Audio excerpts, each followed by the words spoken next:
Fala personal, tudo bem com você? Seja bem-vindo a mais um curso aqui na plataforma, a série Personal na Prática, onde nós preparamos muito conteúdo para você de todas as musculaturas. Vamos trazer exercícios, vamos trazer treinos e muitas discussões para que você seja um personal de destaque, para que você seja referência aí na sua atuação profissional. Para isso, então, eu tenho um colega, um grande parceiro, um grande amigo que vai trabalhar juntamente com todas as musculaturas, que é o professor Gustavo Maito.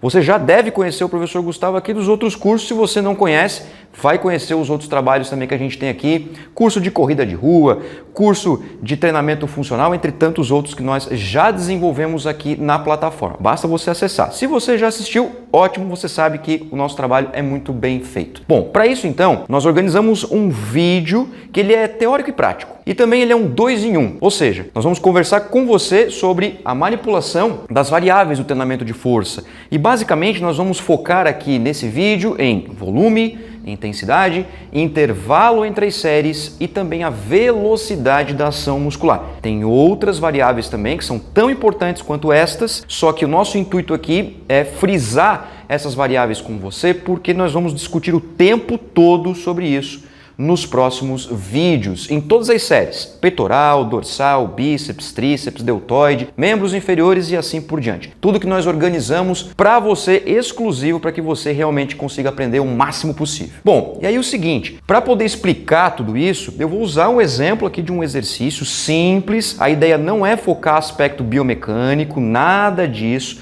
nem enfoque anatômico, até porque tem vídeos que você vai aprender isso. O intuito é você aprender as variáveis. Essa é a primeira parte. A segunda parte, daquele 2 em 1 que eu comentei com você anteriormente, é que depois você vai assistir um vídeo sobre nível de treinamento na musculação. Como que você identifica o nível iniciante, o nível intermediário, o avançado e também o extremamente avançado.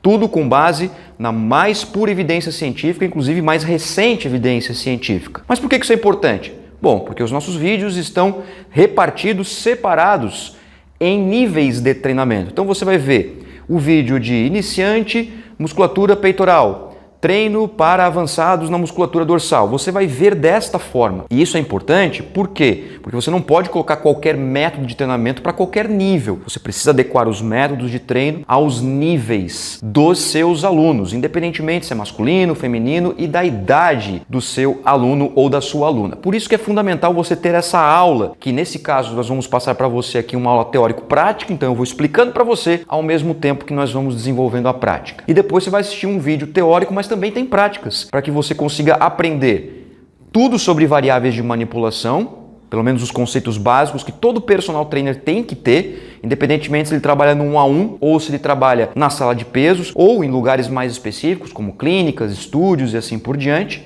E também, claro, para você saber como aplicar os exercícios e os métodos mais adequados para a condição atual do aluno e fazê-lo ou fazê-la progredir adequadamente ao longo do tempo na periodização. Beleza? Então, como eu estava falando para vocês no começo do vídeo, vamos discutir volume, intensidade, velocidade da ação muscular e intervalo. Não tem como a gente dissociar as variáveis, elas estão intimamente conectadas, por isso que nós trabalhamos elas ao mesmo tempo. E aí, ao longo desse vídeo, você vai perceber uma série de discussões. Olha só, aqui nós temos um cross, aqui temos a bateria de peso, peso é em componente de intensidade, e aqui nós temos um implemento que é uma barrinha reta para fazer um exercício de extensão de cotovelo na polia. É um nome técnico, né? Um nome biomecânico. Mas a gente fala tríceps na polia com barra reta, até rosca tríceps existe. Então, nós não vamos focar muito na nomenclatura, nós vamos focar nas variáveis em si. Para isso, então, para que a gente possa começar a discutir de fato essas variáveis, eu vou convidar aqui o professor Gustavo Maito para fazer parte desse vídeo e também já para estar junto com vocês aqui. Professor Gustavo Maito, grande parceiro, grande amigo. Agora ele vai ficar só de modelo, vai falar pouco aqui, mas nos próximos vídeos vai discutir bastante com você como que nós vamos abordar aí exercícios, métodos e uma cambada de coisa para você ficar fera aí na sua atuação profissional.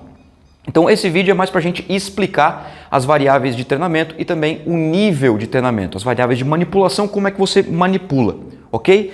Então, olha só, o que é uma série, o que é uma repetição, o que é um intervalo e o que é, por exemplo, a velocidade da ação muscular. Todos esses componentes fazem total relação com o desenvolvimento físico e motor do meu aluno. Então ele tem um objetivo, respeite o objetivo. É ganho de massa muscular, é aumento de força, é aumento de potência, emagrecimento, melhora do estado geral de saúde, enfim. Independentemente do objetivo, você vai respeitar esse objetivo. Todos esses objetivos vai passar por essas variáveis, volume, intensidade e assim por diante, conforme eu já falei várias vezes. Então olha só, o que é uma série? Uma série é um conjunto de repetições. E o que é uma repetição? É um movimento completo, excêntrico e concêntrico, com exceção da isometria, que também é um tipo de ação muscular. Ou seja, tipo da ação muscular também é uma variável. Excêntrica, concêntrica e isométrica. Essas três que nós trabalhamos e os métodos navegam com isso. Então eu posso falar para o meu aluno o seguinte: Gustavo, 10 repetições. A partir do momento que eu falo para ele 10 repetições, isso configura-se como uma série. 10, 11, 12, 13, 14, 15, enfim. É um número arbitrário que a gente escolhe de acordo com o objetivo do aluno. Isso existe. Nós temos aí uma série de evidências científicas que mostram que para hipertrofia qualquer faixa serve, desde que você tenha tensão muscular, desde que você realmente tenha um processo que ele é inflamatório, que ele é mecânico, né? A mecanotransdução, entre outros fatores, até mesmo psicológico. Então olha só, para que ele possa fazer 10 repetições em um movimento qualquer, aqui nós vamos usar a extensão de cotovelo na polia com as mãos para baixo, com as mãos em pronação, eu preciso de um peso. Esse peso, que é o peso absoluto, é intensidade. Peso é intensidade. E por que você está falando absoluto, Moacir? Porque nós temos o peso relativo. Porque é o seguinte, eu posso pedir para o Gustavo fazer lá, vou colocar 15 aqui, ó, 15 quilogramas. Gustavo, executa para nós então aqui um movimento de extensão de cotovelo na polia, 10 movimentos, ok? Olha lá, ó. Só para você ficar ligado no que a gente está te explicando, esse peso aqui, esses 15 quilogramas, é um peso absoluto. O que significa absoluto? Que ele sempre vai ser 15. Sempre vai ser 15. Não vai mudar.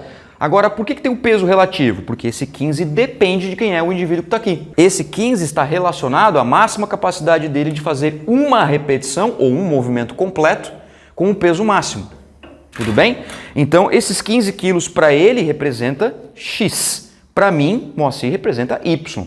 Pode acontecer de representar a mesma coisa, se a gente fizer um teste e tiver a mesma força?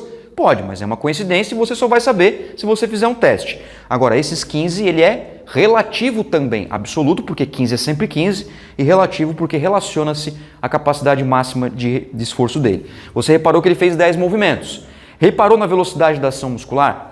Reparou o que é o movimento concêntrico e o movimento excêntrico? Essas 10 repetições que ele fez, configura-se como uma série. Enquanto eu estou falando e ele acabou, ele está descansando.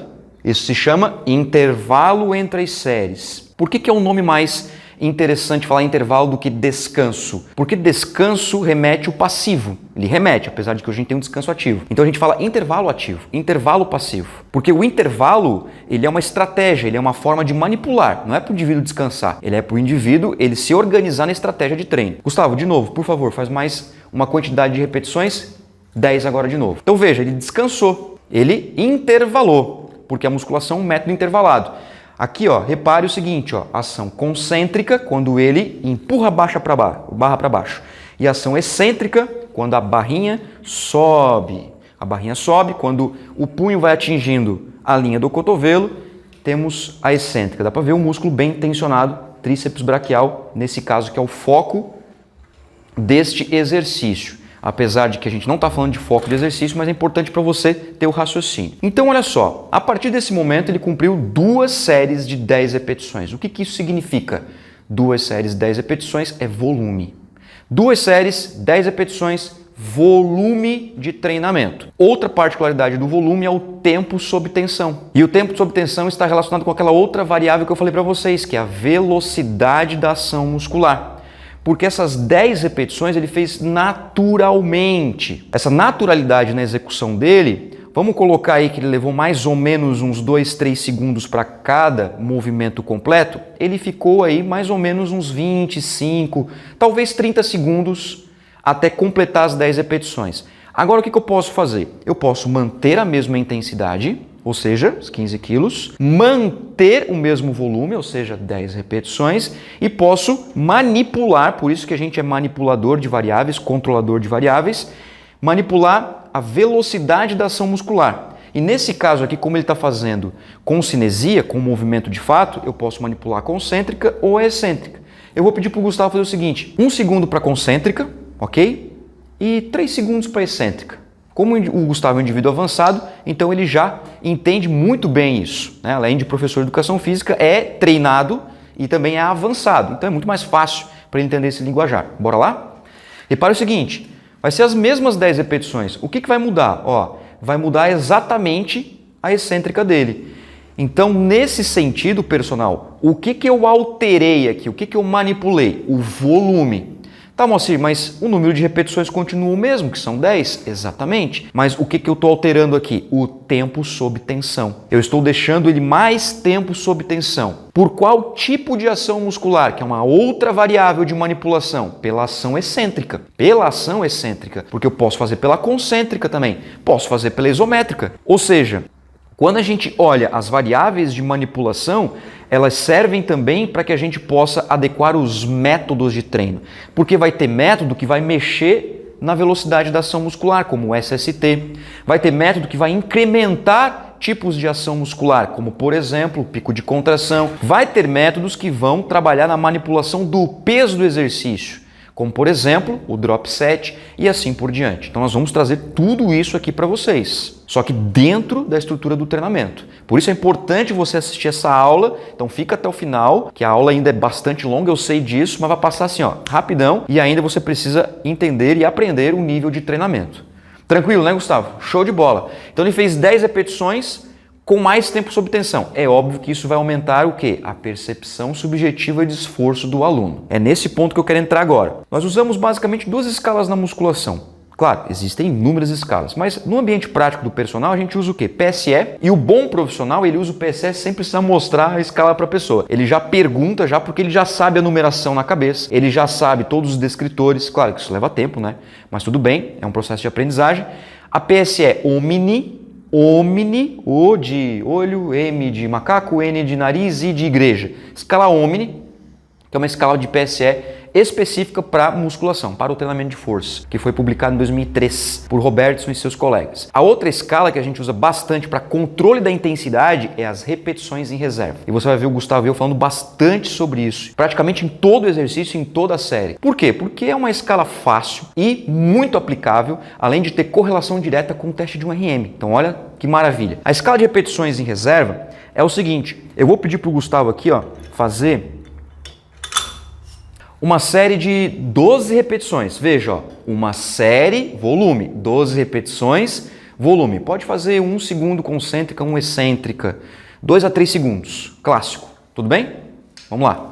Então ele vai fazer, ó, 12 repetições com 25 quilogramas. Nós usamos a PSE e também a escala de repetições em reserva. Pode ser concomitantemente, ou seja, ao mesmo tempo. Você pode usar separadamente. E você pode utilizar também em alunos específicos, porque nem todo aluno vai se familiarizar muito bem com a escala, a não ser que você explique muito bem, que deve ser feito. Então, ó, ele está fazendo uma velocidade de ação concêntrica e excêntrica em torno de 1 a 2 segundos, e eu pergunto para o meu aluno, Gustavo, quantas repetições a mais você faria até atingir a falha? Mais umas 12. Ó, mais umas 12 repetições.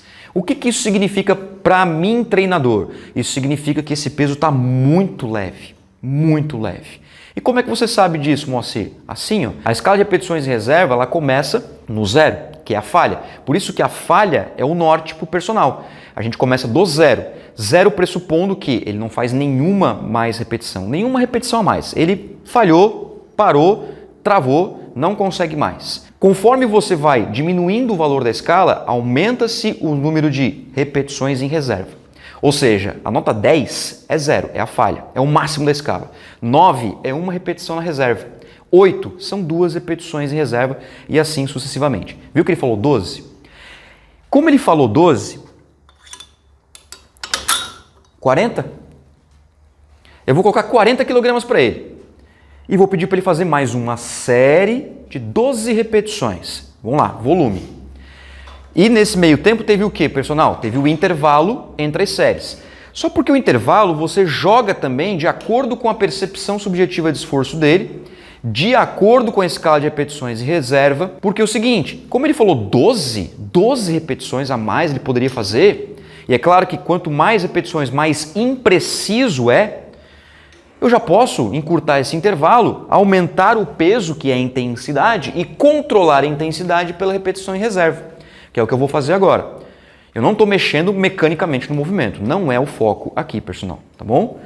Ó, ele terminou, acabou, eu pergunto, quantas mais você faria? Mais umas 2 ou 3. Mais umas 2 ou 3. E é natural o aluno responder assim, porque não é uma certeza absoluta, por isso que a escala ela tem alguns valores dentro de um range. 2 a 3 repetições na reserva já é um controle de intensidade bem interessante e também já está vinculado com uma porcentagem de URM bem interessante para o ganho de massa muscular. Então, o que a literatura diz hoje? Que a hipertrofia pode ser por qualquer repetição em reserva. Pode acontecer, porque tem os treinos regenerativos que também fazem parte dos ciclos. Mais precisamente, entre 1 e 2, 1 a 3 repetições na reserva, eventualmente falha. Ou seja, em alguns momentos, estrategicamente, você vai colocar 0 na repetição. Ou seja, o aluno vai até a falha. Métodos como drop set, rest pause, entre tantos outros, mas você precisa observar o quê? O nível de treinamento do aluno. Por isso você vai ter uma baita aula sobre isso. Ou seja, como ele disse para mim 2 a 3 repetições na reserva, eu posso aumentar o peso, pedir para ele fazer uma nova quantidade de repetições e aí eu encontrar o acordo entre o objetivo do aluno e a minha prescrição. E por que é importante? Porque é o seguinte, eu posso colocar na planilha dele, ó, o seu treino, Gustavo, supondo que o Gustavo seja meu aluno, é 3 de 10 com 30 quilos. O que está acontecendo? Eu estou na minha cabeça como personal achando que esses 30 quilos para 10 repetições em 3 séries, para ele é 1, 2 na reserva, mas ele não está sentindo isso. Ele não está sentindo isso. Ele está dizendo, não, aqui faria mais 4, 5, mais 6. Então você ajusta o peso. E o contrário é verdadeiro. Você pode pedir para o aluno fazer aqui, ó, 3 de 8, mas ele está chegando em 6 e aquela 7ª e 8ª repetição ele está fazendo com pouca qualidade. Ele está fazendo errado, ele está solicitando outros grupamentos musculares que não fazem parte do movimento principal, ou seja, do alvo principal, tudo isso prejudica o objetivo dele. Por isso que a intensidade ela tem que ser assertiva, nem de menos, nem de mais. O volume também, o intervalo também, a velocidade da ação muscular também. Aí o seguinte, personal, para a gente já ir caminhando para o final, eu vou voltar aqui para os 20 quilos, até para os 15 aqui, para ficar até mais tranquilo para o Gustavo fazer. Repare o seguinte, em termos de velocidade da ação muscular, classicamente temos 3 tipos, 3 divisões. A velocidade rápida, a velocidade média ou moderada e a velocidade lenta, que nós levamos em consideração o tempo total de concêntrica e excêntrica. O que é uma velocidade rápida? É aquela ação completa que dura até 2 segundos. Gustavo, faz aí para mim umas 4 repetições, pode ser 4. Tranquilo, em velocidade rápida, 1 segundo concêntrico, 1 segundo excêntrico. Repare a diferença, ó. Isso é velocidade rápida, ele está executando em até 2 segundos, pode ser até mais rápido. Até mais rápido. A velocidade média ou velocidade moderada são aquelas ações musculares completas, excêntrica e concêntrica, que ficam entre 2 e 4 segundos. É o que geralmente a gente tenta ensinar para o nosso aluno, geralmente, mas acontece muito esse de 1 segundo. Tá, então quer dizer que está errado? Não. Presta bem atenção no que a gente está explicando para você aqui. Não tem errado. Não significa que a velocidade rápida é pior ou melhor do que a lenta ou a moderada e assim por diante. O que tem é objetivo, porque treino de potência é feito em altíssima intensidade. Inclusive para idosos, a gente trabalha concêntrica em até meio segundo. Exatamente, é isso mesmo que você está se perguntando. Sério? Sim, sério. Então não tem certo ou errado. Depende do público, depende do objetivo. Agora eu vou pedir para o Gustavo fazer, aqui pode ser também umas 3, 4 repetições, Gustavo, em velocidade moderada, 2 a 4 segundos. Vou deixar ele controlar como ele quiser, pode ser 1 concêntrica, 2 excêntrica, ou 2, 2, ou 1, 3, assim como tu quiser. Olha só, olha a diferença do movimento. Ó, olha que interessante. Você vê que a velocidade está moderada. Então, a tendência é que essas velocidades elas permitam um controle do aluno mais interessante, principalmente pro iniciante. Por quê? Porque ele vai aprender a contrair melhor a musculatura, vai aprender que o peso ele é apenas uma das variáveis e não a principal de progressão, como muita gente ouve, né? Ah, eu estou fazendo supino já com 50 quilos cada lado. Tá, e daí? Essa informação é muito vaga. Porque 50 quilos cada lado pode ser uma série para uma repetição, pode ser o teste de 1RM. Então, o peso é uma das variáveis. Você viu aqui, por exemplo, que ele fez ali já em torno de 3 segundos aproximadamente cada movimento completo. Então, olha que bacana, 4 segundos no máximo, teoricamente, eu posso fazer 2 segundos excêntrica, 2 segundos concêntrica. Meu aluno pode fazer 3 segundos excêntrica, 1 concêntrica, ou 3 concêntrica e 1 excêntrica. Temos métodos como o SST que fazem isso, que você vai inclusive ver nos treinos que nós preparamos. Agora, Gustavo, vou pedir para você fazer a velocidade lenta, aquelas ações que duram ali 5, 6, 7, ou seja, mais tempo possível. Tenta fazer uma ação de 5 segundos, ok? Presta bem atenção, olha a diferença das duas anteriores. Ó, ele está fazendo praticamente 2 a 3 segundos para concêntrica, olha, 2 a 3 segundos para excêntrica. Então ele está numa velocidade aí mais ou menos aproximadamente de 5 segundos. Essa é uma velocidade lenta. Eu não mexi no peso porque como o peso é leve para ele, então ele consegue fazer com qualidade todas as 3 velocidades. Só para você ter uma noção aí no vídeo de como que é a diferença entre as 3 velocidades. O que isso vai ocasionar no meu aluno então? O aumento do tempo sob tensão. Então é o seguinte, olha só que bacana. Agora vocês vão gostar disso aí. Vamos juntar tudo isso, Gustavo, agora, tá? Real agora. Real, pra valer. Quanto que tu faz extensão de cotovelo aqui? Eu faço 50 para 10 repetições, mais ou menos. 50 para 10 repetições. Quantas repetições na reserva? Uma. Então tu faz sem falha. Eventualmente a falha. Olha que informação importante. Quando o aluno é avançado, a gente usa o próprio conhecimento dele, a experiência dele ao nosso favor. Então ele falou, em torno de 10 repetições, 1, 2 na reserva ou até mesmo a falha, porque depende se ele vai treinar à noite, depende se ele vai treinar de manhã, se ele está bem alimentado, a sessão anterior, se no dia que ele vai treinar ele trabalhou demais, correu demais, tudo isso interfere. Por isso que ele disse, às vezes até a falha, dependendo da situação. Então o que eu vou fazer? Agora real, eu vou colocar esses 50 quilogramas e vamos juntar todas essas informações para a gente lacrar nesse vídeo aqui. E para você perceber, principalmente se você está começando agora na área de personal ou se você é estudante de educação física, que isso aqui, peso é um dos componentes de carga de treino. Carga de treino é volume, intensidade, densidade, frequência e complexidade, esses 5 elementos. Assiste os outros cursos nossos aqui, você vai entender bem isso. Isso aqui é um dos parâmetros de progressão. Quer ver? Olha só. Gustavo, então faz uma série de 10 repetições, por favor. Não vou falar nada sobre o movimento dele, eu só vou trabalhar com a experiência dele, supondo que eu estou começando a entender como é que é o Gustavo na sua execução. Olha lá. Ele faz mais ou menos 3 segundos. Eu estou olhando um clock, tem um clock aqui em cima que a gente usa. Ele faz mais ou menos uns 3 segundos, uma velocidade interessante, uma velocidade... Qual mesmo? Moderada. Então ele não acelera o movimento.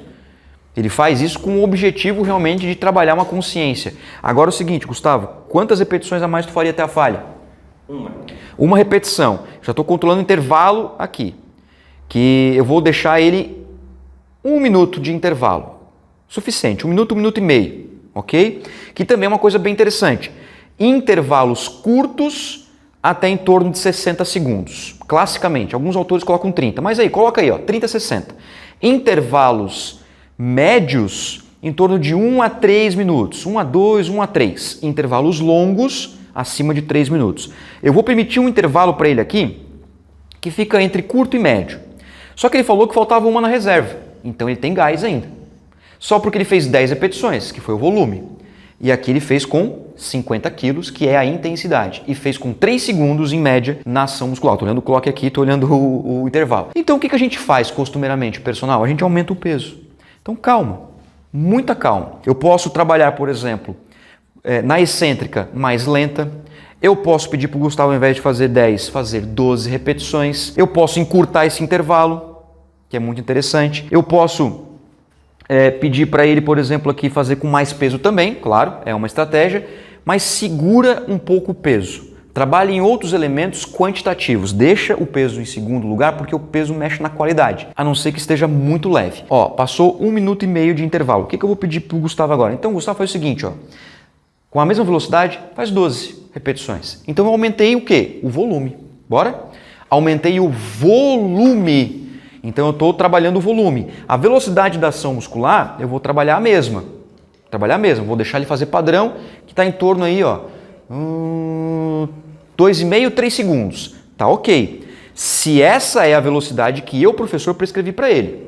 Se essa é a velocidade, show de bola. Ele está tudo dentro do adequado para a prescrição. Ó, ele vai completar 12 repetições. Vai começar a cansar, não é verdade? Porque, claro, eu aumentei o volume.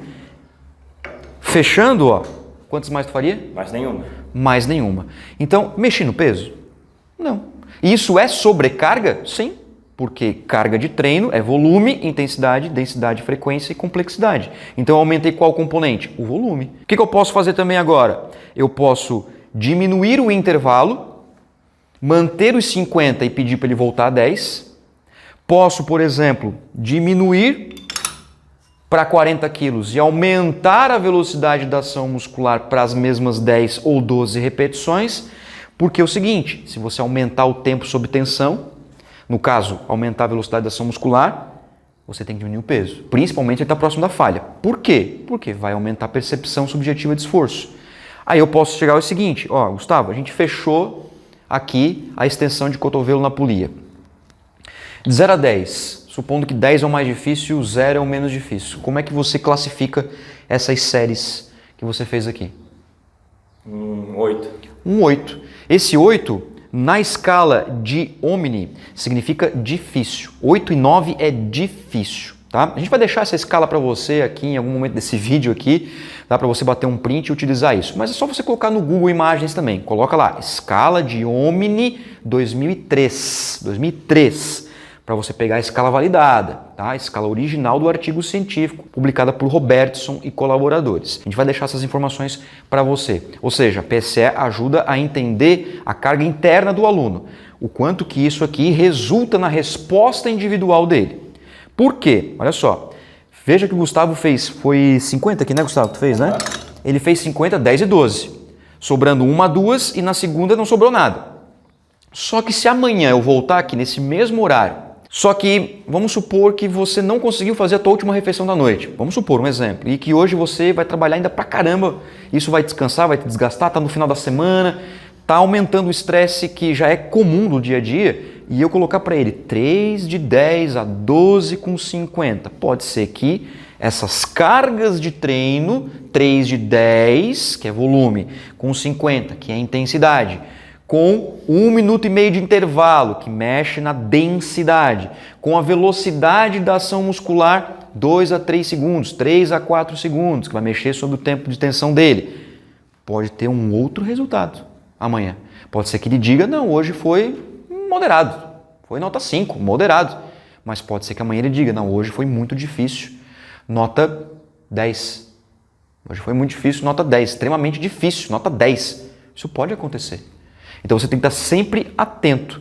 A PSE ajuda a você controlar melhor isso. Por isso, personal, é muito importante você utilizar essas escalas. À medida que você vai aprendendo elas, você vai utilizando elas com mais frequência. E aos pouquinhos você vai ensinando a importância para o aluno. Até o momento que o próprio aluno ele já está esperando você perguntar. Ou o próprio aluno ele começa a relatar para você, ó, hoje foi difícil. Ó, hoje foi moderado. Ó, hoje foi tranquilo. Isso, claro, faz total diferença, porque você prescreveu um treino para ser treino de choque e o aluno respondeu treino moderado. E o contrário é verdadeiro, você prescreveu para ser um treino regenerativo e o aluno não está regenerando, ele está sentindo aquelas cargas de treino por causa, por exemplo, de um estresse acumulado, ou por uma má alimentação, ou por uma má noite de sono, ou uma semana crônica de sono ruim. Enfim, tem vários motivos para isso acontecer. O que é da competência do profissional de educação física, você está aprendendo muito aqui. Então, o que eu mostrei aqui com o Gustavo, com a ajuda do Gustavo, aqui hoje ele como modelo, né? Mas claro que nos próximos nós vamos trabalhar muito juntos, sobre as variáveis de manipulação do treinamento de força. Agora, na sequência, você vai assistir mais um vídeo sobre nível de treinamento. Esse vídeo foi uma aula que eu desenvolvi lá no meu canal no YouTube. Então, você vai perceber que o vídeo tem algumas interações com o pessoal que estava assistindo essa live no dia. Mas a aula ficou show de bola porque a gente trabalhou com bastante prática e também como que você coloca isso no seu ambiente profissional. Como que eu identifico se o Gustavo aqui é avançado? Será que ele é avançado mesmo? A gente sabe porque a gente avalia. Inclusive, a gente tem cursos aqui de testes físicos para você aprender sobre isso. E que você vai ver o teste de URM a gente fazendo. Então, a gente faz avaliação o tempo todo, sabemos que nós somos avançados, tanto ele quanto eu. Mas, por exemplo, um aluno chegou para você, agora nesse momento, vindo de uma outra cidade ou de uma outra academia e diz que treina 3 anos e treina todo dia. Será? Não é desconfiar da pessoa, não é dizer que a pessoa é mentirosa, não é isso. É que você precisa ter um dado sólido, científico, técnico, para realmente confirmar aquele relato da pessoa. Os relatos, as conversas, são muito importantes também. Porém, como dizia o Dr. House, todo mundo mente. Então, é fundamental que você tenha essas ferramentas. E o professor Gustavo e eu estamos aqui para te ensinar, te carregar até o final dessas séries todas aí que você vai assistir de todas as musculaturas, para que você consiga realmente potencializar os seus atendimentos. Beleza? Então, personal, fica agora com a aula do nível de treinamento na musculação e a gente se encontra na próxima aula. Valeu, professor! E ó, fica ligado que tem muito ensinamento foda que a gente vai passar para você. Beleza? Um abraço! Tudo bem com vocês? Sejam todos muito bem-vindos. Uma excelente tarde para todos aqui de sabadão. Mais uma aula na Escola do Treinamento Físico. Galera, uma das coisas muito importantes que nós precisamos discutir é sobre o nível de treinamento na musculação. Falar sobre nível de treinamento na musculação é essencial, principalmente para a gente poder escolher os métodos de treino mais adequados para os nossos alunos. O nível de treinamento na musculação, digo até com uma certa propriedade para vocês, é bastante menosprezado. Bastante menosprezado. Primeiro porque a gente tem ainda algumas dificuldades de entender o que é o nível de treinamento, como que se classifica. E segundo, porque o nível de treinamento ele tem vínculo com a avaliação. Porque identificar o nível de treinamento nada mais é do que um processo avaliativo. Ele é um processo avaliativo diagnóstico, ou seja, antes do indivíduo começar uma prática na musculação, por exemplo, e continuamente também, conforme ele vai progredindo, né? Então, o nível de treinamento, ele tem sim vínculo direto com o que são os princípios do treinamento, que nós estudamos logo na primeira aula aqui, não é verdade? Nós estudamos sobre os princípios do treinamento. E um dos princípios mais discutidos, inclusive falei isso para vocês, é o princípio da sobrecarga, né? A sobrecarga que se vincula aos componentes da carga de treino. Intensidade, volume, densidade, frequência e complexidade. Então, conforme vocês vão assistindo às aulas e conforme vocês vão criando comigo essa linha de raciocínio, vai ficando muito mais tranquilo para vocês entenderem que aumentar a carga de treino não é somente peso, né, galera? Aumentar a carga de treino pode ser por meio do aumento de outros componentes. Quem é que coloca para mim no chat aí que esteve nas últimas aulas? Por exemplo, se eu quero aumentar a carga de treino, além de aumentar o peso do exercício, o que mais eu posso fazer para aumentar a carga de treino do meu aluno? Então, esse princípio da sobrecarga ele é muito discutido, né? Beleza, eu estou aumentando, né? Eu estou progredindo o meu aluno com aumentos gradativos, aumentos periodizados de séries, repetições, peso, diminuição de intervalo entre as séries, aumento da frequência em relação ao grupamento muscular treinado. E aí? Bom, eu preciso entender então que à medida que o indivíduo ele vai avançando, ele vai progredindo ao longo de um período de tempo, mais especificidade do treinamento é necessária. Conforme o indivíduo vai avançando ao longo do tempo, repare que eu estou falando, ó, conforme ele vai avançando ao longo do tempo, é óbvio que eu vou precisar especificar mais o treinamento, ou seja, mais um princípio aqui envolvido, ó, princípio da especificidade. Então, existem diversas variáveis de manipulação que a gente conversou, precisamos de 2 aulas, lembra? Precisamos de 2 aulas para poder conversar sobre princípios do treinamento e também variáveis de manipulação. Então, nós podemos identificar o nível de treinamento com a intenção de ajustar a periodização e selecionar os métodos mais adequados. Porque é o seguinte, método de treinamento, galera, não é algo tão simples não, tá? É algo bem complexo. Tanto que eu tenho um livro publicado nessa área. Eu tenho 4 edições de livro de musculação nessa área. Então é algo que não é assim tão simples. Não é simplesmente você modificar peso, séries, repetições. Existe toda uma filosofia envolvida. Existe toda uma sequência metodológica envolvida. Manipular corretamente as variáveis de treinamento é fundamental para a progressão do aluno. Não só para isso, mas também por tabela, nós temos aí o aumento da motivação e da aderência, que são aspectos psicológicos envolvidos no treinamento de força, não é verdade? Então, um treino bem prescrito, um treino bem periodizado, não vai só fazer o aluno emagrecer, ganhar massa muscular, aumentar a resistência, aumentar a flexibilidade ou qualquer outro componente da aptidão física, mas sim também motivar o aluno, tornar o aluno mais aderente ao programa de treinamento. O que isso significa? Que ele não vai faltar tanto assim dentro da sua condição. Só porque é importante a gente também falar sobre essa questão do nível de treinamento, porque é o seguinte, se nós pensarmos num período de tempo, por isso que eu pedi para vocês reforçar essa palavra aí, ó, fixa essa palavra, nível de treinamento em relação a período de tempo, nós precisamos entender que essa questão da relação da prática com o tempo, ela é bastante polêmica. Por quê? Vamos supor que você tenha 2 alunos que treinam há 6 meses, tudo bem? 6 meses. Só porque o aluno A, ele treina há 6 meses, só porque ele vem 3 vezes por semana, segunda, quarta e sexta-feira. Beleza? Então, em 6 meses, ele vem 3 vezes por semana. E se cada mês tem 4 semanas, então vamos colocar 24 semanas para arredondar a matemática. Nessas 24 semanas, ou seja, 6 meses, o aluno vem 3 vezes por semana, ele concluiu 72 sessões de treino, né? Pressupondo que não faltou nenhuma. O aluno B, que também treina há 6 meses, portanto há 24 semanas, vem 4 vezes na semana. O aluno A vem 3 vezes na semana. O aluno B vem 4 vezes na semana. Então eu tenho um aumento da quantidade de sessões, porque 4 vezes 24 vai dar 96. 96 sessões este aluno B completou em 6 meses ou 24 semanas, e o aluno A completou 72 sessões de treino. Tá, mas os dois têm 6 meses de treino. Tá, mas a frequência é diferente. Então, esses alunos serão diferentes? Provavelmente sim. Levando em consideração que, por exemplo, são 2 alunos do sexo feminino e são 2 alunas que têm aí 25 anos de idade. Pode ser? Só para a gente tentar equilibrar essas 2 pessoas numa situação hipotética. Isso quer dizer, então, que essas 2 pessoas terão condições diferenciadas ao final desses 6 meses. Nesse sentido, então, a partir desta leitura do que é a frequência e o tempo que passa, meses, anos e assim por diante, nós precisamos então levar em consideração que não é somente o tempo de treino que deve ser considerado. Então, identificar o nível de treinamento, além de ser importante para ajustar os métodos e sistemas ou técnicas de treinamento, também é fundamental para identificar o quê?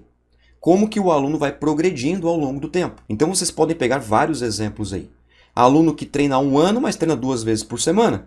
E tem aluno que treina 6 meses, mas treina 5 vezes por semana. Será que esse aluno que treina 6 vezes, 5 vezes por semana, ele não vai ter uma condição melhor do que o aluno que treina 1 ano, 2 vezes por semana? Para responder essa pergunta, nós temos que avaliar. Para responder essas questões, nós precisamos de métricas. Nós precisamos da literatura científica voltada à prática para poder responder isso e auxiliar nós mesmos, né? Nos auxiliar, ou seja, nos dar subsídios para poder fazer um trabalho decente, coerente, ético e principalmente comprometido, mas também de fazer o aluno progredir cada vez mais, que é o que a gente quer, levando em consideração todas as condições que o aluno tem prévias. Parâmetros que nós devemos levar em consideração, segundo a grande maioria dos autores, para poder classificar o nível de treinamento dos nossos alunos. Então nós vamos levar alguns parâmetros em consideração para poder melhor classificar o aluno. Nós temos parâmetros que são vinculados ao tempo e à técnica. Então, os parâmetros que eu vou mostrar para vocês aqui são os seguintes. Tempo ininterrupto de treinamento, ou seja, o tempo que o aluno treina sem parar. Tempo de destreinamento, ou seja, caso o seu aluno tenha parado, quanto tempo ele parou? Precisamos considerar o tempo que está sedentário, digamos assim. O tempo de experiência antes de parar de treinar. Tem aquele aluno que está voltando a treinar, mas ele ficou 1 ano parado, mas antes de ele ficar 1 ano parado, ele treinou 2 anos. Será que temos que levar em consideração esse tempo? Como que temos que levar isso em consideração? Em que instância que nós levamos em consideração? As técnicas de execução e os níveis de força. Esses 2 parâmetros aqui são fundamentais também, tanto quanto os 3 anteriores. Ou seja, nós temos parâmetros que são relacionados ao tempo e parâmetros relacionados à parte de execução de técnica e motora, níveis de força nesse caso mais especificamente. E os níveis de treinamento, hoje a literatura sugere que nós como profissionais classifiquemos os nossos alunos em iniciante, intermediário, avançado e extremamente avançado. Coisas que, por exemplo, não tinha nas classificações anteriores, como por exemplo, o extremamente avançado. Anteriormente a essa situação, nós tínhamos somente iniciante, intermediário e avançado. Significa dizer que a literatura anterior está errada? Não, a literatura anterior não está errada. O que significa dizer é que essa estratégia é uma estratégia mais específica. Inclusive, eu já falei isso diversas vezes em muitos momentos, tanto com colegas meus, participando de lives e eventos parceiros, ou até mesmo em lives promovidas por mim mesmo. Eu falei que eu ouso dizer que teremos um nível extremamente iniciante. Teremos daqui a um tempo este nível também. Ou seja, resultando aí num total de 5 níveis, quem sabe, daqui a 5, 10, 20 anos. Extremamente iniciante, iniciante, intermediário, avançado e o extremamente avançado. Eu ouso dizer isso porque nós vamos passar aí por uma geração pós-pandemia, que começou no ano de 2019 e 2020 aqui no Brasil, mas já era sabido isso no ano anterior, a 2020. Então, neste período de tempo, 2019, 20, 21, 22, que é o ano que nós estamos, e ainda estamos neste período, nós vamos colher alguns resultados negativos e positivos, como tudo na vida tem lado bom e lado ruim, daqui a 10, 20 anos. Então, pode ser que surja aí um nível extremamente iniciante. Tá certo? Por que isso é importante saber? Cara, extremamente iniciante é aquele indivíduo que não consegue nem coordenar os braços e as pernas ao caminhar. Tem pessoas que não conseguem fazer esse tipo de coordenação, que é natural, que é aprendida também na nossa vida. Então, um indivíduo, por exemplo, que ao caminhar não consegue coordenar o braço direito com a perna esquerda e vice-versa, como é que vai fazer um exercício, por exemplo, como um desenvolvimento com halteres? Como é que vai fazer uma rosca alternada, por exemplo? Como é que vai fazer um afundo, uma passada à frente, que tem que alternar, por exemplo, as pernas? Isso vai interferir na forma como nós vamos conduzir o treinamento? Não, mas sem sombra de dúvida. Já está interferindo. Imagina quando nós tivermos ciência por trás disso para poder nos dar suporte e ferramentas palpáveis para poder, de fato, conseguir analisar isso. E os procedimentos, então, que nós utilizamos para poder fazer essas identificações é justamente utilizando aí os processos de anamnese, E também nós temos aí a utilização da variável tempo e também a técnica nível de força, conforme eu falei para vocês. Por que isso é importante, hein?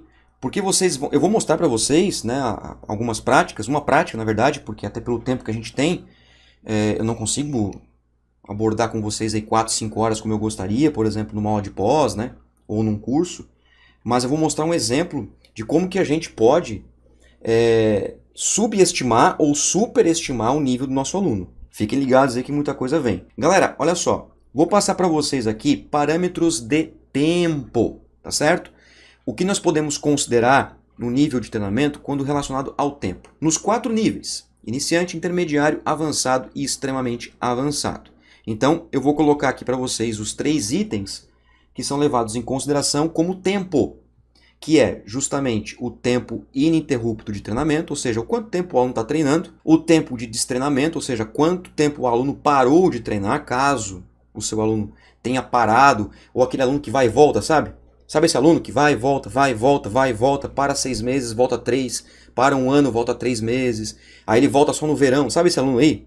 Então, é uma variável importante também, porque ele tem experiência prévia, porém ele não tem o quê? Continuidade, que é um dos princípios do treinamento. O tempo de experiência prévia ao destreinamento. Então, essas 3 variáveis, elas estão o quê? Interligadas, e nós precisamos observar essas 3 variáveis com muita cautela.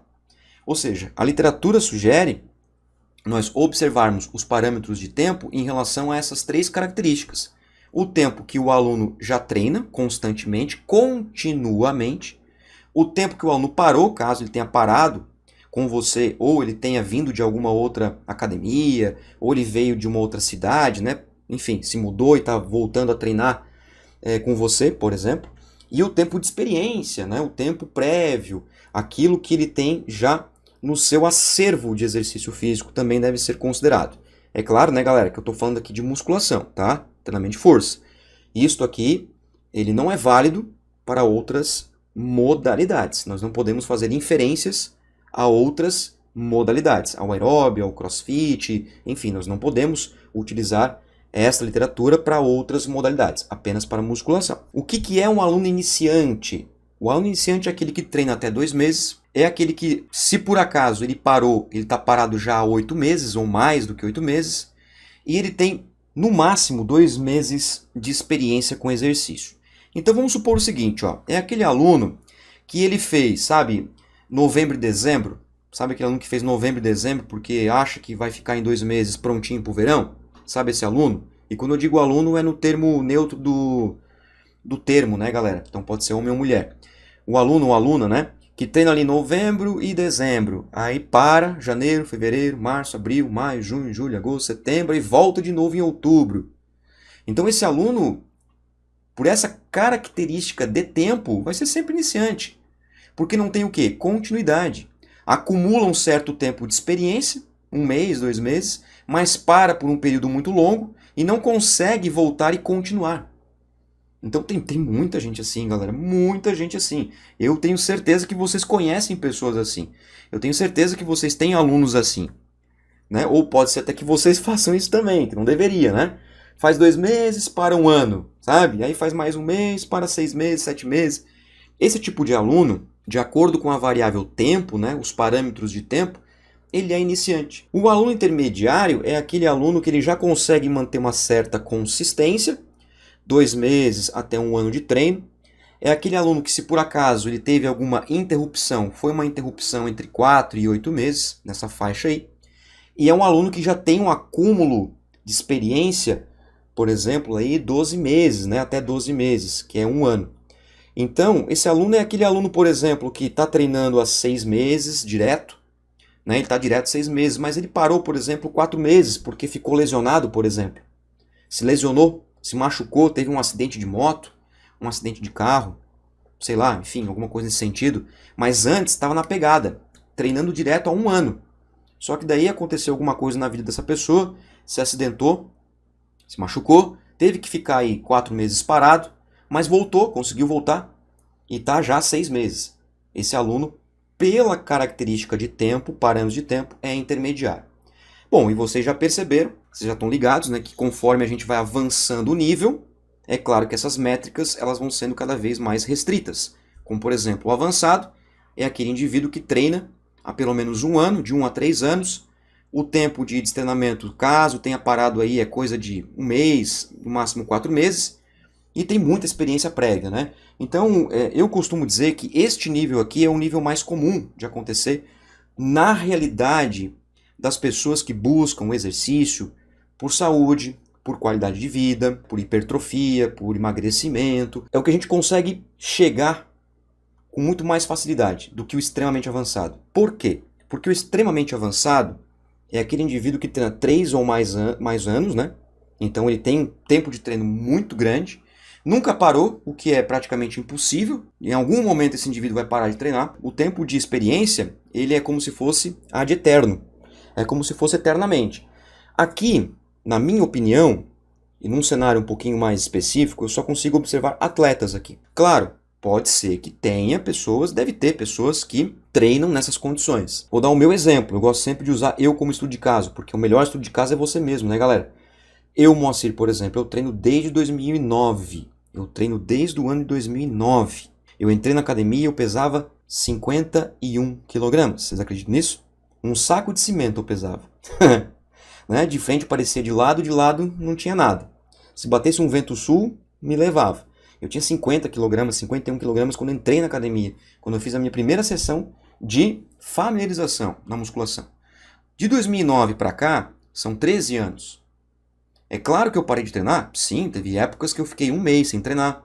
Teve épocas que eu fiquei 2 meses sem treinar. Teve épocas que eu consegui ficar treinando 3 anos direto sem parar. Mas depois eu fiquei 1 mês sem treinar. Então, na nossa realidade profissional, no âmbito do fitness, no âmbito da qualidade de vida, no âmbito da reabilitação também, nós conseguimos chegar muito bem ao avançado. Ao extremamente avançado é uma parcela muito pequena. Mas existe, tá aí. Na minha opinião, sinceramente falando, tá? Exceto atletas, este nível aqui não precisaria existir. Não precisaria existir, no meu entender. O que seria necessário e mais viável seria o extremamente iniciante. Porque o extremamente iniciante é o começo do começo. Aqui é indivíduo que já está lá treinando há 10, 15 anos. Então nós temos que cuidar desse indivíduo aqui? Claro, com certeza.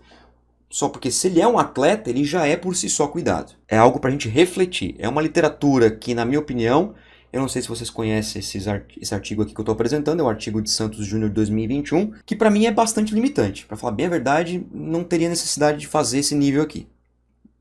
Acredito que para a condição de vida, saúde, qualidade de movimento, um extremamente iniciante seria muito mais interessante protocolar, beleza? Mas tá aí, e vamos respeitar o que tem na literatura. Esse tempo de experiência prévia ao destreinamento, o que a gente considera? O que é importante vocês, galera, considerar? O volume de treinamento prévio e a frequência de treinamento. Da mesma forma que eu falei para vocês que, eu tenho 2 alunos, aluno A e aluno B, que treinam 6 meses, só porque o aluno A treina 3 vezes por semana, o aluno B treina 4 vezes por semana. Da mesma forma que isto tem características diferenciadas entre A e B, eu também tenho diferenças na experiência prévia. Então, se um aluno chega para mim e fala o seguinte: Moacir, eu já treinei, eu treinava, nossa, meu Deus, faz uns 2 anos que eu treinei, e aí eu parei 6 meses. Tá, mas espera aí. Nesses 2 anos que você treinou, como era o seu treinamento? Volume, principalmente. Quantidade de séries. Como é que era o fracionamento? Quantas vezes por semana você ia na academia? Eu ia 2 vezes por semana. Opa, isso é uma coisa. Não é que é ruim ou bom, é apenas uma coisa.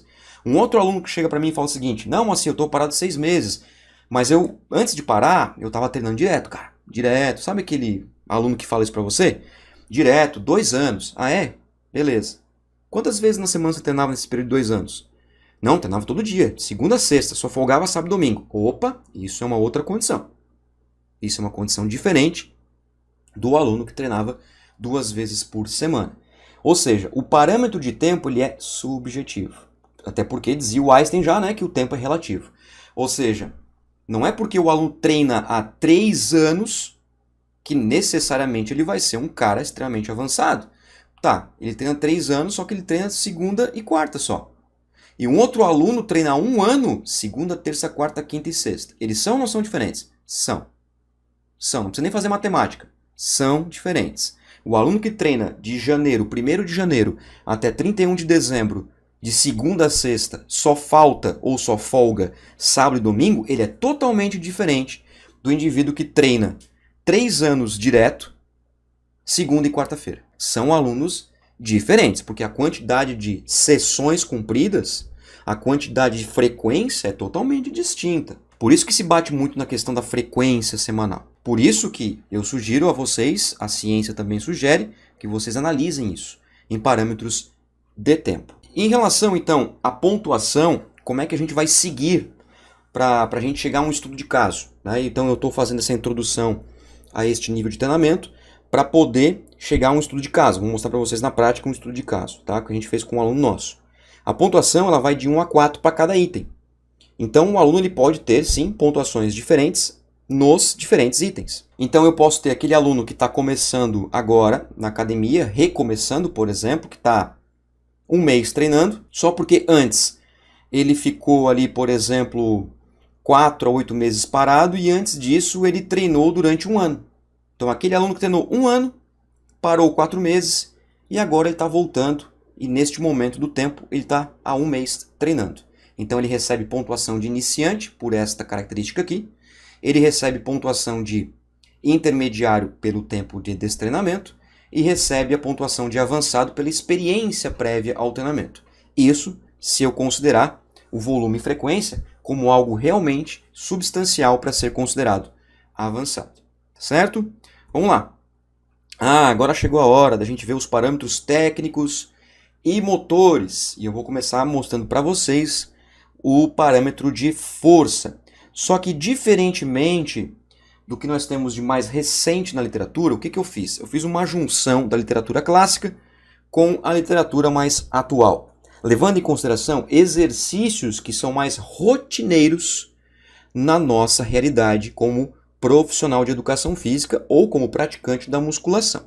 Por que eu estou dizendo isso? Porque a literatura mais atual, ela sugere 2 exercícios como forma avaliativa para a técnica e para a força, que não são exercícios que todo mundo faz e não são exercícios tão simples de executar, como por exemplo o levantamento terra e a barra fixa.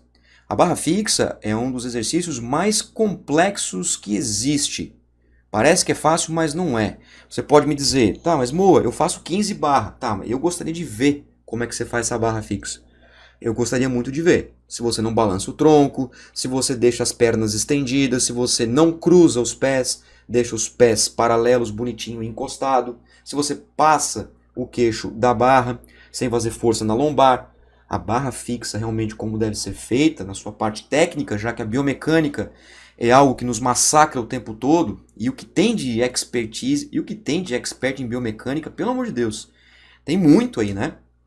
Que ao invés de se criar uma diretriz que seja seguida por todos os profissionais, o que os profissionais fazem?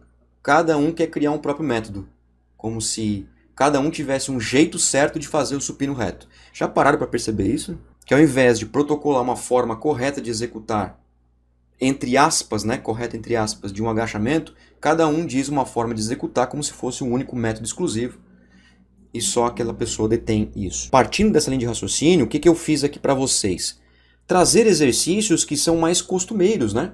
Que são mais do nosso dia a dia, como por exemplo o agachamento, o supino reto com barra, a cadeira extensora, o puxador e a rosca direta na barra, ou rosca bíceps ou bíceps barra.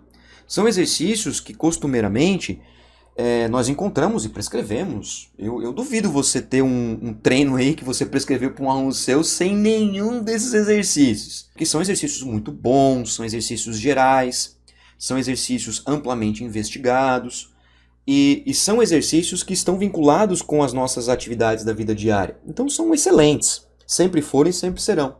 Claro que tem muitos erros envolvidos, claro que tem a parte técnica envolvida, sem sombra de dúvida. Mas um bom agachamento deve ser prescrito, né? Um supino reto com barra, e as suas variações também, né, galera? Por exemplo, nós temos diversos tipos de agachamento, não somente o livre. Temos agachamento com halter, temos agachamento Smith, hack, enfim. O supino reto com barra, o supino reto com halter, supino inclinado com halter. Nós temos vários tipos de exercícios multiarticulares para peitoral. Ok? Então, claro, isso navega entre todos os exercícios. Aqui na tela vocês estão vendo uma classificação para o sexo masculino. Beleza? Masculino. Então aqui é para homens, né? Masculino. E aqui tem os níveis de treinamento, e esses níveis de treinamento estão vinculados ao quê? A porcentagem da massa corporal, do seu próprio peso corporal. Ok? Isso para uma repetição, galera. Uma repetição. Então veja o seguinte, para o indivíduo ser considerado iniciante, é aquele indivíduo que ele consegue fazer no máximo 80% da sua massa corporal no agachamento. Então vamos pegar um exemplo. Se você tem um menino, um aluno, que pesa 80 kg, ok? 80 kg, um menino com 80 kg, um aluno seu. E ele faz para uma repetição só, o agachamento com 64 kg, que é 80% de 80 kg, ele é considerado iniciante. Se ele faz, por exemplo, até 120%, ou seja, o seu peso mais 20%, 80 kg mais 16 kg, né, com 96 nesse exemplo, ele é intermediário. E assim sucessivamente. Então, qual que é a jogada aqui para você? É fazer com que o aluno execute apenas uma repetição, o peso que o aluno fez nesta uma repetição, total, né, considerando, por exemplo, no agachamento a barra e as anilhas, você divide pela massa corporal. Simples assim. Simples assim. E aí você classifica o nível do aluno. A literatura sugere que você execute um exercício para inferior e um para superior. Não é para fazer todos, tá, galera? Não é para fazer todos os exercícios. Você pode escolher 2, por exemplo. Um agachamento e o supino. Você pode escolher a cadeira extensora e a rosca bíceps, por exemplo. 2 exercícios, tá bom. Mas, Moacir, eu não tenho condições de fazer 2 exercícios. Posso escolher um? Beleza, melhor fazer um do que não fazer nada. Faz, por exemplo, com a rosca bíceps ou com o puxador, que são exercícios mais fáceis, talvez, né, de fazer, porque o puxador é com bateria de peso e a rosca é contração a contragravidade, então fica mais fácil, né, de controlar. Cadeira extensora também é molezinha de fazer. Concordo que o agachamento não é tão simples assim.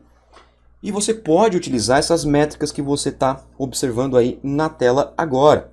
Eu vou mostrar para você um exemplo daqui a pouco. Então vamos supor o seguinte, ó. Um indivíduo avançado masculino, tá? Avançado, ele precisa fazer 65% do seu peso na cadeira extensora. Então vamos supor aqui que eu tenho um outro aluno que pese 100 kg.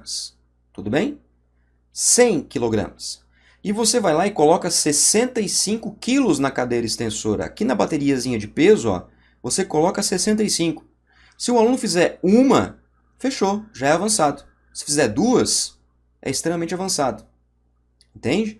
Então você seleciona o peso e trabalha com a relação que existe entre o peso que o aluno está fazendo e a sua massa corporal. E você pode fazer isso por meio desses 5 exercícios, que são exercícios costumeiros. E aí você pode escolher aquele exercício, até inclusive, que o aluno está mais acostumado a fazer. Tem o viés? Tem, porque aquele exercício que o aluno está mais acostumado a fazer ou gosta de fazer, a tendência é que a força seja maior. Por isso, a sugestão é você fazer um de inferior e um de superior, que dá para você fazer tranquilo.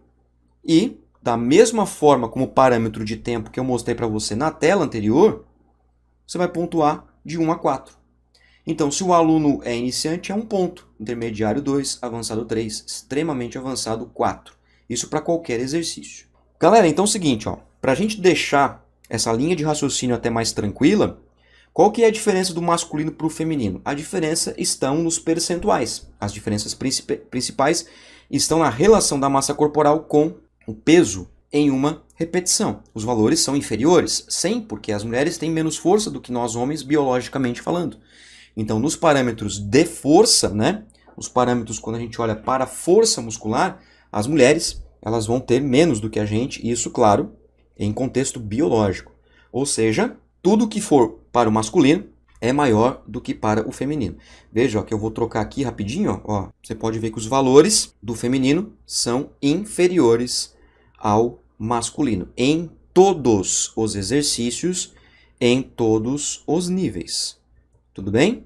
Então, o que é, por exemplo, iniciante para o masculino no supino é até 60% da sua massa corporal. Já para as mulheres é até 40% da sua massa corporal. Então, claro, tem um aspecto motor envolvido, né, que é a parte da força em si, e também, claro, que tem o aspecto da massa muscular, da massa corporal, perdão, envolvida. Por exemplo, é mais fácil a gente encontrar um homem de 90 quilos, um homem de 100 quilos. Encontrar uma mulher de 100 quilos, pelo menos a um nível de treinamento como a gente espera que seja igual ao masculino, já é mais difícil. Quando nós encontramos uma mulher de 90, 100, 120 quilos, já é uma situação de obesidade, inclusive. Agora, numa situação de treinabilidade, essas mulheres dificilmente chegam a esse parâmetro centenário do peso corporal, até por causa da sua estatura. Isso, claro, num contexto geral. Obviamente que existem mulheres que têm alturas de 1,85 m, 1,90 m e que porventura podem experimentar ter 90, 95 quilos. Mas fato é que se em situações mais padronizadas e dentro do que é a normalidade estatística, nós vamos encontrar homens com muito mais facilidade com 100 quilos do que mulheres com 100 quilos. Então tem tudo isso também envolvido, né? A massa corporal do indivíduo para mover aquele peso em um determinado exercício. Execução, galera, essa aqui também é uma questão muito polêmica, tá? Porque a execução faz parte dos parâmetros técnicos de classificação, porém é uma classificação muito subjetiva. Muito subjetiva. Então, vamos observar aqui, tá? Só para vocês pegarem ideia. O que é um indivíduo iniciante quanto à sua execução? É aquele indivíduo que executa o exercício de forma ruim. O indivíduo intermediário é o indivíduo que tem uma execução moderada. O avançado, uma boa execução. O extremamente avançado, uma excelente execução. Só que eu pergunto para você, o que é uma boa execução? O que é uma excelente execução? Claro que a literatura traz alguns parâmetros para você se nortear, em cada exercício, inclusive. O que é uma boa execução, por exemplo, na rosca direta na barra? Claro, tem isso, tem isso. Só que mesmo assim, o olhar do avaliador, ele também é subjetivo, tá? O olhar do avaliador, ele é subjetivo. Só que claro que nós podemos tornar este olhar cada vez mais objetivo. E aí, o que é uma execução avançada? Para isso, eu vou trazer um exemplo prático para vocês, exatamente no momento que eu queria trazer. Aluno do sexo masculino, 26 anos de idade, 6 meses de treinamento ininterrupto. Ficou parado 6 meses antes de retornar aos treinamentos. Antes de parar, treinou um ano seguido. Se nós utilizássemos os parâmetros da literatura anterior, antes dessas novas tendências, o indivíduo que treina 6 meses, ele é considerado um indivíduo intermediário. Até 6 meses, iniciante, até dependendo da frequência do aluno, iniciante. Ele começa a ser intermediário de 6 meses para frente. Então aqui, ó, eu poderia tratá-lo pela literatura clássica, né, a literatura anterior, como um indivíduo iniciante para intermediário, no máximo. Por quê? Porque eu não estou considerando o tempo de destreinamento e o tempo que ele tem de experiência antes do treino. Em relação ao tempo, ele tem uma classificação. Agora eu quero que vocês me ajudem, por favor, tá? A observar aqui a execução dele. Nós temos um aluno aqui do sexo masculino, ó, tá aqui, e a gente está fazendo um teste nele, teste de força submáximo. Ó, observa aí, ó, a execução dele, ó. Observa, uma repetição completa, 2, 3. Tá bom para vocês a execução? Como é que vocês classificariam essa execução? Eu vou voltar esse vídeo aí, tá? Olha lá. Como é que vocês classificariam essa execução? Pegou a barra, olha lá. Desceu até uma posição de 2 a 3 dedos do peitoral, olha lá. Mantém os cotovelos estabilizados, mexe pouco a região inferior do corpo. Ó, deu uma balançadinha ali no braço esquerdo. Vamos de novo? Vamos de novo. Como é que vocês classificariam? Ruim, média, boa ou excelente? Como vocês classificariam essa execução que ele está fazendo aí? Só observem a execução, não observe o peso e nem a quantidade de repetições. Só observem a execução. Olha lá. Mais uma vez. Vamos contar? 1, 2 repetições. 3. Olha lá. 4. Aí a ultimazinha ele vai dar, ó, uma descompensada, ó. 5. E aí? Boa. O Yankee considera como boa. Concordam ou discordam? O que faltou? Boa para excelente. O que faltou para você, Yankee? Me responde aí, por favor. O que faltou para você considerar de cara como excelente? O que faltou? Me diz aí. Pode dizer. Sem medo de ser feliz. Quem sabe faz ao vivo. Vai lá.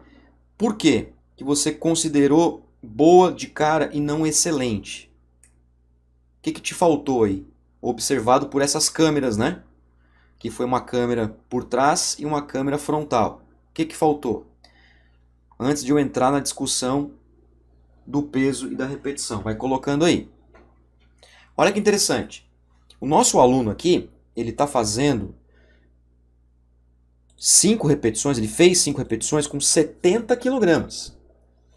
Que é a barra mais as anilhas. Tá? É uma barra olímpica essa aí que ele está fazendo. Ele fez 70 kg. 5 repetições, sem falha. A gente pediu para que ele fizesse isso, para a gente observar a técnica dele. Tá vendo? Lá atrás está o professor Gustavo observando o movimento. No caso, este aluno aqui é aluno do Gustavo, né? O professor Gustavo, que talvez vocês conhecem, porque ele está sempre comigo. Então ele está ali observando o movimento dele. Repare, ó, que o Gustavo está atento ao movimento. Ele não está olhando a barra, ele está olhando o movimento, está olhando o cotovelo. E aí, quando ele vai guardar, ó, ele observa, vê se está seguro, ó, tá vendo? Ó, sempre atento e fechou. Olha aí, ó, o Hulk falou boa. Viram que vocês não classificaram como excelente. Né? Vocês não classificaram como excelente. Agora, nós vamos colocar aqui, olha só a quantidade de peso que o nosso aluno vai fazer. Ó, uma repetição, 2 repetições. Agora, olha a dificuldade, tá? Ele está com 80 kg agora. Só porque é o seguinte, você repara que o Gustavo está ali observando o movimento, ele não está ajudando, tá? Ele não está fazendo força, ele está apenas monitorando. Você pode ver pela mão, a mão dele está frouxa, né? Ó a dificuldade, ó a dificuldade, ó a dificuldade, ó a dificuldade. Aí ele conseguiu fazer 7 repetições. Eu quero que vocês observem isso. A primeira sequência de repetições com 70 quilos, onde o nosso aluno fez 5 repetições, eu tô lá atrás, tá, galera? Eu tô lá atrás filmando. De vez em quando vocês podem observar alguém olhando para a câmera, é porque eu tô atrás dessa câmera aí, ó. Eu tô aí atrás. Ele fez 5 repetições e guardou. Com 70 quilos. Ok? com 70 kg. Até a falha, olha só, até a falha com 80 kg, olha a diferença. Nosso aluno fez 7 repetições. A oitava o Gustavo ajudou, tá? Eu quero que vocês estejam ligados comigo aí. Ó a dificuldade, ó a dificuldade. Tá vendo como o cotovelo já destabiliza? Ó a dificuldade, ó o joelhinho mexendo. E agora, como que você diria essa classificação? Você classifica como bom ou classifica como excelente? Você retira o que você disse? E aí? Vamos discutir? E aí? Vamos lá. Na minha opinião, ele não tem controle do movimento por completo durante toda a amplitude. Tá vendo? Ó, ele fazer execução igual a primeira até o tórax. Legal, tá vendo? Ou seja, né? Isso é muito, tá vendo? Cara, isso é muito importante que vocês estão falando isso. Sabe por quê? Porque é o seguinte, ó. Eu falei muitas vezes nas aulas de variáveis do treinamento de força que antes de mexer no peso, mexe na repetição. Por quê? Porque ao mexer no peso, você mexe no quê? Na qualidade do movimento. Então, se o Marcelo aqui, que é o nosso aluno aqui, chega para mim e diz assim, Moacir, tá leve o peso. Ao invés de aumentar o peso, aumenta as repetições para manter a qualidade. Tudo bem que aqui a gente está fazendo teste de um RM, né? Para ver a capacidade máxima de esforço dele. Mas mesmo assim, veja como o peso interfere na capacidade técnica do movimento. Tá vendo? E a diferença é só 10 quilos. Aqui é 70 e a segunda é 80. Então, tá vendo como é complicado a gente utilizar a técnica de execução como forma qualitativa, a técnica de execução como parâmetro de classificação do movimento? Difícil, né? É difícil a gente chegar a um consenso. É difícil. Eu posso rodar esse vídeo aqui mais 20 vezes como eu já rodei, que a gente não vai chegar num consenso. Vai ter algum de vocês que vai discordar. Não, para mim a qualidade foi média, não tem nem como dizer que foi boa. Vai ter outros que vão dizer, não, foi excelente pela capacidade de esforço do indivíduo.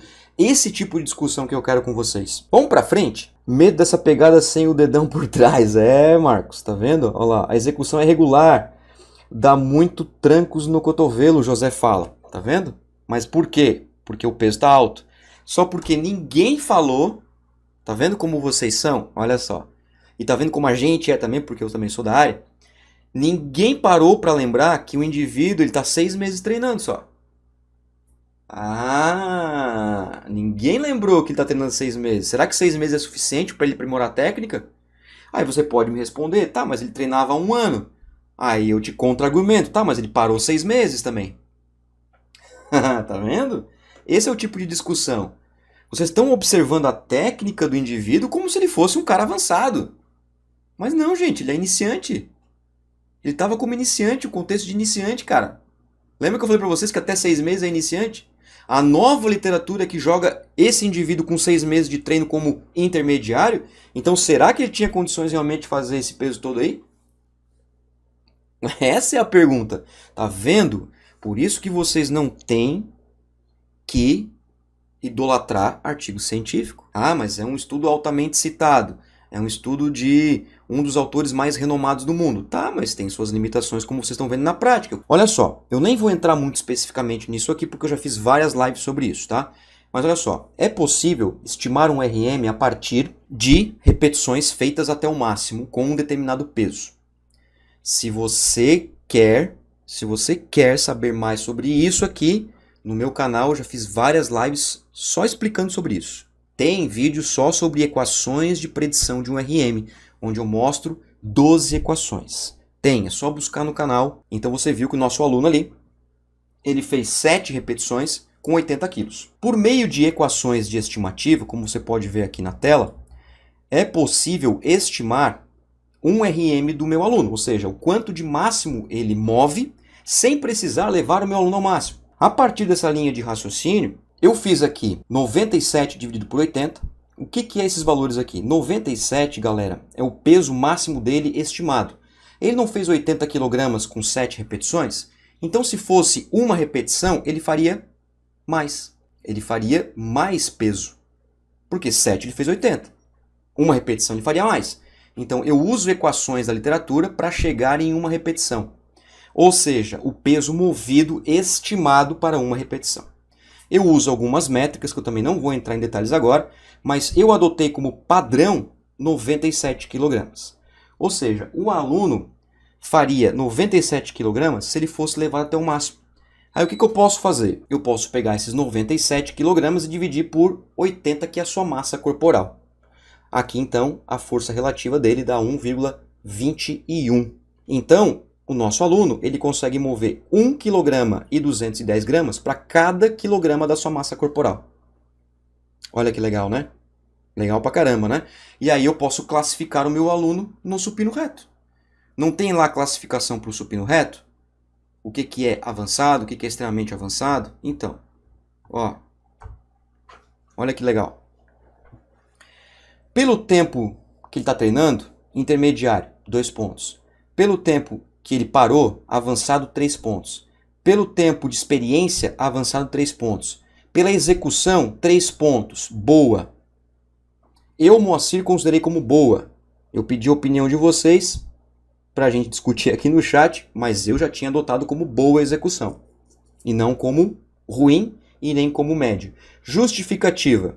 A minha justificativa é que, para 70 kg, a única deficiência que ele teve, que nós observamos, foi um pouquinho da dificuldade do braço esquerdo comparado ao direito na última repetição, que ele estava cansando já. Essa foi a única consideração que nós fizemos. Para não considerar excelente, nós também observamos que o aluno colocou muita força no deltoide para a repetição de 80 kg. Não foi nem questão de lombar ou mexer a perna. Porque se ele mexe a perna, mas ele está com a lombar no banco, tudo bem. O problema é ele jogar a força no ombro. Não está fazendo a força no peito. Por isso consideramos como 3 pontos, avançado. E a força, 4 pontos, extremamente avançado. Por que extremamente avançado? Porque se vocês lembrarem aqui, ó, um indivíduo que faz acima de 120% da sua massa corporal, e ele fez 121%, porque ele conseguiu estimadamente 97 quilos com 80 quilos de peso, que dá 1,21, que é 121%, ele é considerado extremamente avançado, com 6 meses de treino. Então, o que a gente pode concluir? Que, para as métricas, ele tem diferentes classificações. No total, dividindo por 5 dá 3. Na verdade, ele é considerado avançado. Porque avançado é aquele indivíduo que tem, na média, entre 3 a 3,99 pontos. Então, um indivíduo que tem 6 meses de treino, mesmo estando parado há 6 meses, ele já conseguiu retornar ao nível avançado. Devido à sua capacidade de consistência, devido à sua frequência, à alimentação, porque ele vinha de um processo de emagrecimento, é importante falar isso também, né? E mesmo assim conseguiu manter os níveis de força. Se nós levássemos em consideração a literatura anterior, esse indivíduo era iniciante. Se nós levássemos em consideração apenas os aspectos de tempo, esse indivíduo era intermediário. Observando a técnica e a sua força, ele é avançado. Pronto, era essa a polêmica que eu queria trazer para vocês. Por uma coisa, ele é uma coisa, por outra coisa, ele é outra coisa. Não existe verdade absoluta. Por isso que artigo não prova nada. Artigo nos ajuda a estudar. Artigo nos auxilia a discutir as limitações, nos ajuda a discutir as realidades práticas nos diferentes indivíduos. Princípio da individualidade biológica. Estudo de caso feito na prática para vocês e mostrado aqui na realidade profissional, como que a gente faz. Beleza, olha só, o Marcos fez uma pergunta importante, muito importante inclusive, o Marcos Souza. Como isso afeta na prescrição do treino? Beleza, Marcos, olha só, vamos lá, eu vou te dar um exemplo prático. Vamos supor que se esse indivíduo eu considerasse ele como iniciante, eu deveria segurar métodos de intensificação, como por exemplo rest pause, drop set. Eu teria que ter muita cautela a aumentar o volume de treino advindo da densidade do treino, ou seja, a relação que existe entre o tempo sob tensão e o tempo da sessão. Se ele é porventura avançado, como é aqui a nossa identificação, né, eu já posso começar a prescrever métodos de treinamento intensificadores, que alguns deles eu posso inclusive trabalhar na melhoria da qualidade do movimento, uma vez que a qualidade do movimento dele ainda não é excelente, como o SST. onde eu jogo com os tipos das ações musculares, concêntrica, excêntrica e isométrica, dando velocidades de ações musculares diferentes para cada tipo dentro de um programa de treino. Então eu jogo com o que é a deficiência do aluno para melhorá-la e jogo também, claro, para otimizar o que é a sua potencialidade. Agora, se fosse um indivíduo iniciante, eu jamais colocaria um método como, por exemplo, um drop set com falha. Agora, o indivíduo avançado, eu já posso prescrever um drop set com falha, inclusive para trabalhar os aspectos bioquímicos, energéticos, fisiológicos que competem à progressão do meu aluno. Então fazem total diferença, né? A ideia é como você vai selecionar os métodos e como que você vai encaixar a progressão do volume, da intensidade, das cargas de treino como um todo ao longo dos ciclos de acordo com o nível de treino. Teoricamente falando, claro, né, isso na prática se confirma também, indivíduos iniciantes tendem a tolerar menos volume e você precisa caprichar mais na técnica, né, no padrão de movimento, na consciência corporal, na aderência ao treinamento.